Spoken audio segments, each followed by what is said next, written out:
रहा है। सभी लोगों को इच्छा अलग अलग है। किसी ने महादेव को गुरु बनाया कि हम किराया में रही हमारा 5 फुट जमीन हो जाए। किसी ने महादेव को गुरु बनाया कि हमारा बेटवा पढ़ लिख के घूम रहा है ओकरा पढ़ाई भी जो जॉब हो जाए। किसी ने महादेव को गुरु बनाया है कि बड़ा बीमार रहे हमारा रोग से मुक्त कर दे। सबका इच्छा अलग अलग है। एक ही चीज में थोड़ी मांग रहे हैं।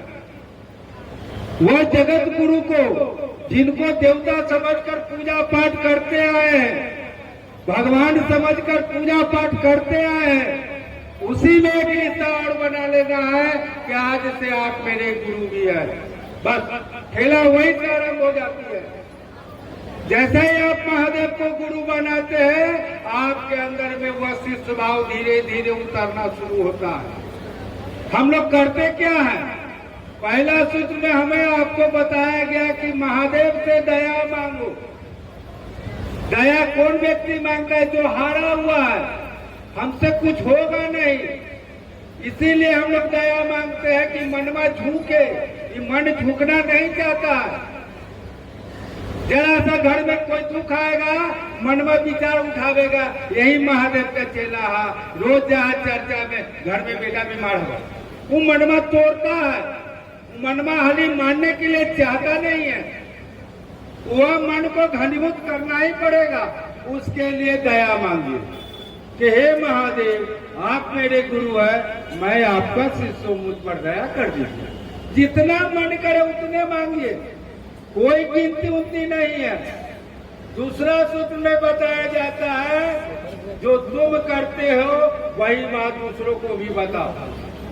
आपने महादेव को अपना गुरु बनाया है, आप अपने पड़ोसी जहाँ भी बैठते किसी का शिकायत न करके उनको भी बताइए कि भैया महादेव आपके भी गुरु हो सकते हैं, जरा गुरु बना के देखिए तो। उसके मन में कौतूहल हो जाए, उसके मन में भाव जाग जाए कि हम भी देखते हैं महादेव को गुरु बना के क्या होगा।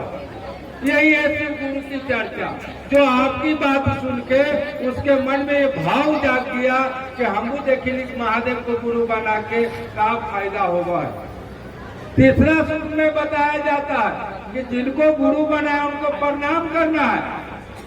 यह पंचाक्षरी मंत्र है नमः शिवाय।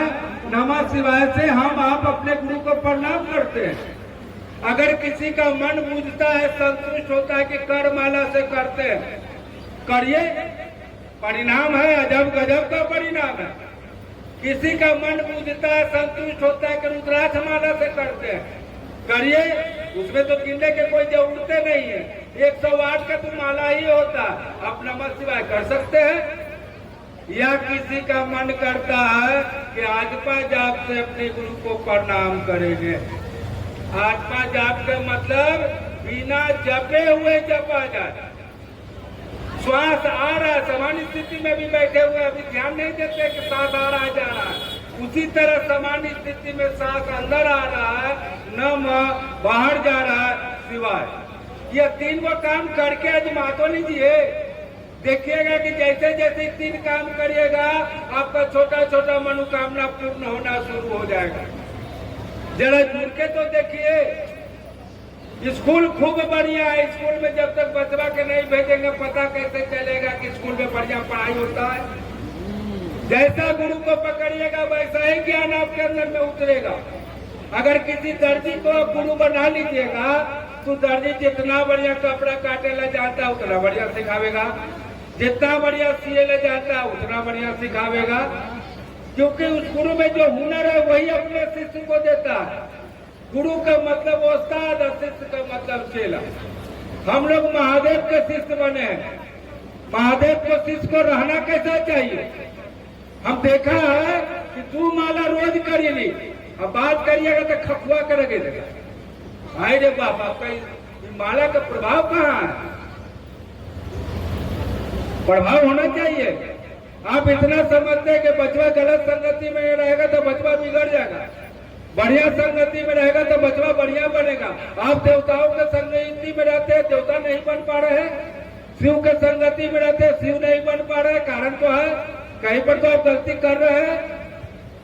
जरा बताइए तो महादेव के परिवार में क्या नहीं दर्शाया। तस्वीरों में देखते कि महादेव के गले में सांप का माला, वो सांप जन्म जात मांसाहारी। उसी परिवार में दर्शा रहा है कि भगवती का वाहन बसा है, महादेव का वाहन बसा है और भगवती का वाहन बाघ है। बाघ के सबसे प्यारा भोजन है बसा। उसी परिवार में दर्शा रहा है कि कार्तिक जी के वाहन मोर है और महादेव के गले में सांप का माला, मोर का सबसे प्यारा भोजन है सांप। उसी परिवार में दर्शा रहा है कि महादेव को जो सांप है और गणेश जी का वाहन चूहा है, सांप का सबसे प्यारा भोजन चूहा। एक दूसरे को खाने वाला होते हुए भी शिव परिवार में कितना श्रद्धा भाव प्रेम से रहते हैं। क्या हम लोग इस तरह रह पाते हैं? भाई भाई में झड़ते हैं, गुत्ती गुत्ती में लड़ते हैं, पास पड़ोस से लड़ते हैं। क्या हमारे अंदर में वो भाव क्यों नहीं जगता? आज से 40 साल पहले 10 साल के थे तो दशहरा में देवी जी भट्टी पर से मारूगंज तक में 10-12 को देवी जी देखने मिलता था। आज मूर्ति प्रचलन इतना बढ़ गया कि सरस्वती जी गांवों में नहीं गिन पाइएगा। पहले इतना सत्संग नहीं चलता था। गायत्री है तो धन निरंकारे लोग जाते हैं, सत्य संगति करते, बढ़िया बढ़िया बात सुनते हैं। पहले लोगों को मुंह से सुनते थे कि दादी घर चला भाई, दादा मालिक है। आज इतना पूजा पाठ हो रहा है, इतना लोग सत्संग में जा रहे हैं, परिणाम कहाँ है? रिजल्ट कहाँ है? आज सुनते हैं कि तू भाई नहीं करता, बाबू के बड़का भैया खिलावे है, मैया के खिलावे, मैयो बाबू का बंटवारा हो रहा है। आखिर पूजा क्या हो रहा है? ये मूर्ति प्रचलन हो रहा है, पूजा पाठ लोग कर रहा है, तो ज्ञान कहाँ जा रहा है? ज्ञान तो होना चाहिए था। कारण पूजा पाठ तो करना बढ़िया चीज है। पूजा पाठ करने से कम मन तो शांत रहता है। हमें उस देवताओं से संगति नहीं हो पा रहा है, परिणाम उतरेगा कहाँ से? संगति होगा तो परिणाम उतरना ही उतरना। गोरखनाथ के गुरु मच्छिंद्रनाथ और मच्छिंद्रनाथ के गुरु महादेव। अब गोरखनाथ क्या कह रहा है? सुनिए, समझिएगा कि हवा के ना बोली बात, हवा के ना चली बात, सहजे रखी बा पाँव, तरक न करीबा सहजे रहीबा। कहता है कि चेला के कर्म है हबर हबर हबर करके बोलना नहीं चाहिए, शांत भाव से प्रेम से बात करना कि आपका बात सुनते उसके मन में भाव जागे, तकलीफ ना लगे। धीरे धीरे पैर को बढ़ाइए, धपा धपा करके मत चलिए, तर्क मत कीजिए। कोई अगर तर्क करा कि ना भैया तो ही बड़ा हम ही छोटा है, तर्क करना शिष्टा के कहा नहीं है। शांत भाव में रहना चाहिए। सोचिए, महादेव का चेला के चेला गोरखनाथ की बात बोल रहा है, हम लोग तो एक चीज ऊपरे है। हम लोगों को कैसा भाव रखना चाहिए, एक दूसरे से कैसे बात करना चाहिए, यह हम आप समझ ही सकते हैं। तो उस महादेव को गुरु बनाए, जो चाहिएगा वो मिलेगा। आपके अंदर में शिवत्र भी उतरेगा, आपके अंदर में देवत्र भी उतरेगा। जरा जुड़ के तो देखिए, प्रेम करके तो देखिए। कहा जाता है कि संबंध बनाना एक चीज है, संबंध को कायम रखना दूसरी चीज है। जब तक दोनों चीज नहीं होगा, आपसे किसी से संबंध नहीं बनेगा। आप रोज अपने ही मित्र से रोज बात करते हैं मोबाइल पर, 2 दिन नहीं करिए। वो आदमी आपके घर पर चलावे है कि दीदी आप फोन नहीं कर रहे थे, फोन नहीं उठा रहे, क्या कारण है? क्योंकि आपका संबंध घनीभूत हो गया है। जैसे जैसे आप दया मांगते 3 सूत्र प्रतिदिन करते हैं, आपका संबंध उस गुरु से संबंध घनीभूत होता है। वो गुरु करते क्या है?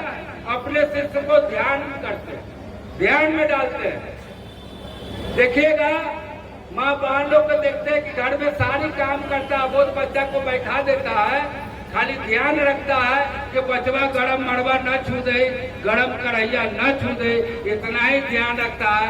सारा गुरु बहना लोग काम घर का करता है, तो ध्यान रखता है। ठीक उसी तरह गुरु के साथ है, सारा काम करते हुए गुरु से ध्यान रखिए, ध्यान में गुरु को रहिए। जब गुरु दुख बुझाए, कष्ट बुझाए, गुरु से दया मांगना शुरू कर दीजिए। मने मन तो मांगना है, नमः शिवाय मने मन तो करना है, करिए तो। साहब तो इतना आसान तरीका समझाए कि 2 बार 4 बार तोड़ तोड़ के करो नमः शिवाय। करके तो देखिए, विश्वास रखना होगा, श्रद्धा रखना होगा। पहले भी लोग महादेव को गुरु बनाए, अपने फायदा उठाया, किसी को बताया नहीं। आज साहब ने सभी को चांस दिया, सभी को जोड़ने का प्रयास किया, सभी को जोड़ने के लेके साथ चले। आज देखिए कितने लोग जुड़े हैं। तो शिव के प्रति भाव रखिए, 3 सूत्र करिए, देखिएगा आपके अंदर में आपका वाणी सत्य होना शुरू हो जाएगा। आप बोल दीजिएगा, वो वाणी सत्य हो जाएगा। आपके मन में इच्छा होगा कि फलना व्यक्ति से मिलती घर, काफी दिन हो गए, अचानक वो व्यक्ति आपसे मिलेगा, आपका दिल खुश हो जाएगा। यह नहीं कहते कि महादेव को गुरु मानने के बाद कोई रोता नहीं है। अगर आंखों से रुलाते थे, आंख हंसाते भी है, वो गुरु ऐसे चमत्कारी गुरु है, उनका आप शिष्य बने। जरा जुड़िए, प्रेम करिए, संबंध बनाइए, वह संबंध को घनीभूत रखिए। फिर देखिए कि क्या होता है। कोई खाने पीने का परहेज नहीं है, कोई ऊंच नीच का नहीं है। अब महादेव को गुरु मान के चुपचाप बैठ जाइएगा, कमाए जेबे नहीं करिएगा तो काम चलेगा। महादेव को गुरु माने, जो रोजी रोजगार उसमें बढ़िएगा ना, तब न बरकत होगा। अब हम महादेव को गुरु मान के बैठ जाए वोटा पर, पत्नी को कहे कैसा करो, तू कब चाय बना दो ना, सत्येंद्र गुरु भाई आ जाए, एक बार तो दे देगा। फिर कहेगा कि सुनो ना, तू कबाड़ बना दो ना, गणेश भी आए हुए, तो कहेगा कि दूध खत्म हो गया। तीसरा बार बोलिएगा तो कहेगा चीनी खत्म हो गई। तो उसके लिए तो कर्म करना पड़ेगा ना, मेहनत करना पड़ेगा ना, कि महादेव को गुरु मान के चुपचाप बैठ जाएगा। जब मौका मिले चर्चा में जाइए, चर्चा मिले या न मिले, चर्चा सुनिए, जब देखिए तो करके परिणाम अजब गजब का परिणाम है। और भी भैया लोग आए हुए हैं, उनको भी मौका मिलना चाहिए। हम सभी से कहेंगे कि गुरु से प्रेम करके देखिए, गुरु के लिए रो के देखिए कि गुरु कैसे आपको ऊपर दया करता है, मैं अपनी वाणी को कर दिया। कलेजे के टुकड़े से बढ़कर के आपको वो मानते हैं, और शिष्य जो है गुरु के लिए कितना कलेजे के टुकड़े से ऊपर होता है। जिस तरह से आपके पुत्र कितना कलेजे के टुकड़े अपने अंदर लगा करके रखते हैं, उसी तरह आप इस बगीचे के कलेजे के टुकड़े के सामने आज श्रद्धांजलि नवी आंखों से दे रहे हैं। तो आप लोग को क्या चाहिए? गुरु चाहिए, गुरु माँ चाहिए, दीदी माँ चाहिए। तो दीदी माँ का लाड़ प्यार क्या नहीं चाहिए? क्योंकि ये लड़का कह रहा था ना अभी कि माँ जो है साया के रूप में आपके सामने खड़ा होगा। गर्मी है इतनी, आप कहाँ कहाँ से चल के आए ये पता चला। अभी मैं राजेश्वर राय हॉल में था, तो वहाँ का वातावरण कुछ था, मगर गाड़ी में बैठा तो चल के आ रहा था तो महसूस हो रहा है कि वही एसी हॉल में ही जा रहे हैं। कहने का ये भाव है, गर्मी नहीं लगती है कि अंदर का एनर्जी को गुरु ठीक कर देते हैं। और गर्मी भी तो उसी का है, और शिष्य भी आप उसी का है। तो बर्दाश्त करने का क्षमता गुरु दे देते हैं। गुरु को पकड़िएगा तब तो, गुरु को पकड़ना पड़ेगा। इसलिए बलिहारी होती है गुरु की, वो उनकी लाचारी होती है, वो गुरु तक पहुंचा देगा। 3 सूत्र आप करते रहिए। 3 सूत्र करने का आपका काम है, और गुरु का काम है आपको वहां तक पहुंचाने का काम। ये गुरु पर डिपेंड करता है। इसलिए आपके अंदर में ये मंच मिला है, ये मंच से कभी भी दीदी सत्य बात को आगे कीजिए। जो विदित बात को जानते हैं, पहचानते हैं, बिना जाने माने आदमी को क्या आप अपना बना लीजिएगा, कि अपना पति को अपना बनाइएगा, अपना बच्चा को अपना बनाएगा। उसी तरह जगत गुरु महादेव है, उनको अपना बनाने की बात कही जा रही है।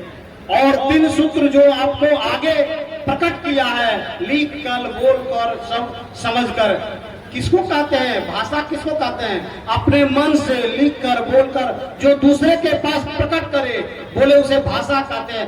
व्याकरण वेद में होता है बोलना, करण में तो है करना। शुद्ध शुद्ध लिखना, पढ़ना, बोलना जाना जाए, उसे व्याकरण कहते हैं। ये व्याकरण शब्द जो शिव गुरु की शब्द 3 सूत्र का है, ये साहब ने आपके बीच में रखा है। उनको आप नमन करते हुए इस बगीचा को आगे कीजिए। और 3 सूत्र, तीनों सूत्र आपसे होगा दीदी। तीनों सूत्र जब जो उनसे दया मांगिएगा। साहब का काम क्या है? साहब तो बोल दिए आओ, और रुक गया लोग, वहां रुका हुआ शब्द है। फिर कहता चलो, किनके ओर? जगत गुरु महादेव की ओर, शिव की ओर, जो कल्याणकारी बाबा है। कल्याण बाबा एक शब्द में ही प्रयोग होता है, सिर्फ शिव। शिव में शिव को बाबा, भोला बाबा कहा गया है। राम को बाबा नहीं कहा, भगवान कहा गया है। कृष्ण को भगवान कहा है, जगतपति भले कहा गया है, जगदीश कहा गया है। मगर दो ही जगदीश होता है दीदी, मानना पड़ेगा बात। यदि जो एक म्यान में दो तलवार ढुकाइएगा नहीं ढुकेगा। उसी प्रकार से ये पूरे सृष्टि में एक ही जगदीश होगा, दो जगदीश नहीं कहा गया। दो जगदीश कहां से आए हो, यह किसने फरमाया? अल्लाह राम करीमा जाने किसने नाम धराया। कौन धराया है? हम लोग, आप लोग और मजहब में बांट दिए हैं। हमको बंटना नहीं है, एक होना है, अखंड शिव का नाम लेना है। जिस तरह से आप लोग के अंदर में इस भाव विचार से प्रतीत होता है, हम लोग शिव के शिष्य हैं, शिव के शिष्य, क्योंकि आपके अंदर में शिव जगे हुए हैं। जागा जागा महादेव का मतलब क्या है? आप सो जाइए, आइए और ये चर्चा स्थल में सो गए, श्रवण शक्ति भी सो जाएगा। जब श्रवण शक्ति सो गया तब सुनिएगा क्या? फिर आपसे कुछ पूछा जाएगा तो आप बता नहीं पाइए। इसलिए इस चर्चा में आए हैं, गुरु के चर्चा में, माँ दीदी के पुण्यतिथि में कुछ लेके जाएंगे। साहब ही तो कहा करते थे, अरे मेरे पास आए हो तो मेरा महादेव के लिए जाओ, जिस तरह का महादेव को मैं मानता हूँ। तो इस महादेव को अपना बनाइए और महादेव का काम कीजिए। महादेव आपके अपने होंगे। जब अपने शब्द का प्रयोग हो गया तो क्या नहीं दे सकते हैं? सब कुछ दे देंगे, मान सम्मान, पैसा, दौलत, जो भी है, जो गुरु का काम है। क्योंकि देवता देते हैं एक वचन से, मगर महादेव देते हैं ना। शिव का शिष्य जब भी देता है तो झोली खोल के देता है। अब झोली में क्या है नहीं है पता नहीं, इसलिए कहता है शिव देता है तो छप्पर फाड़ के देता है। उनको कहा गया है राम जी से यदि जो आपका भाव में मिले तो एक शब्द देंगे, कृष्ण को मिले तो एक ही देंगे, मगर भोला से यदि जो रिश्ता कायम हो गया, गुरु से रिश्ता कायम हो गया, तो भोला का कहा गया छप्पर फाड़ के देते हैं। किस तरह से? क्योंकि आप कहीं भी जाते हैं तो गुरु की बातें करते हैं तो कोई आपको तर्क वितर्क नहीं करेगा, भले माने या नहीं माने। मगर आपने कोई आदमी का नाम लिया जो जगतपति का नाम लिया, जो शिव है, उनको आप अपना बनाने की बात कहते हैं। जब उनको खाली बोल दिए कि आप शिव को गुरु माने, वो माने या न माने, ये जगत कहता है कि वो शिव शिष्य है। क्योंकि जानते हैं आपके पीछे मेंटलिटी में एक प्रकार का ऐसा शिव की आकृति का चिन्ह है जो डिजिटल इशारा से आप देख सकते हैं।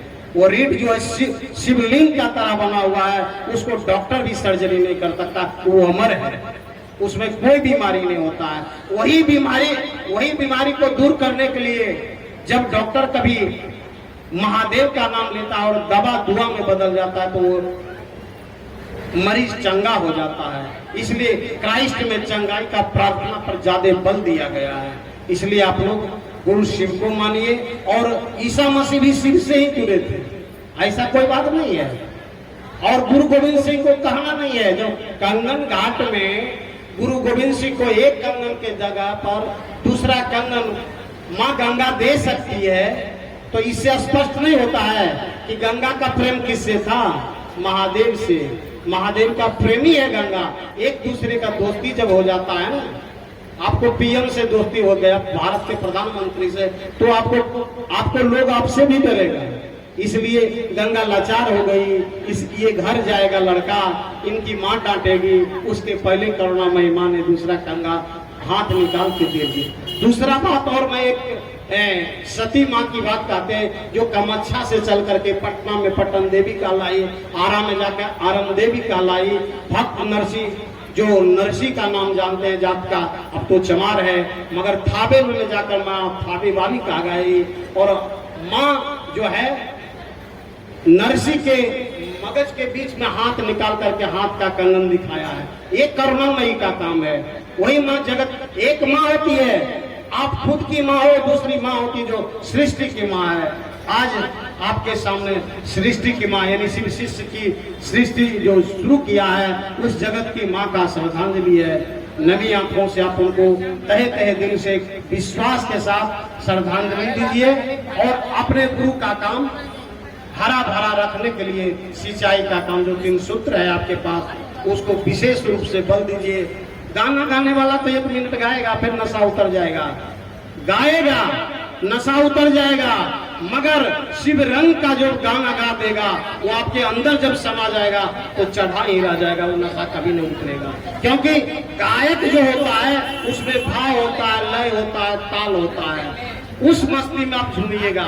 वैसा भजन गाने वाला भी पटनम तो हमको मिला नहीं है, एक ही वो मिला है जो कि हमारे पास में नरेंद्र भैया है। हम तो कभी कभी सोचते हैं, लाचारी मेरी हो जाती है, जिसका नाम चंद्रशेखर शर्मा है।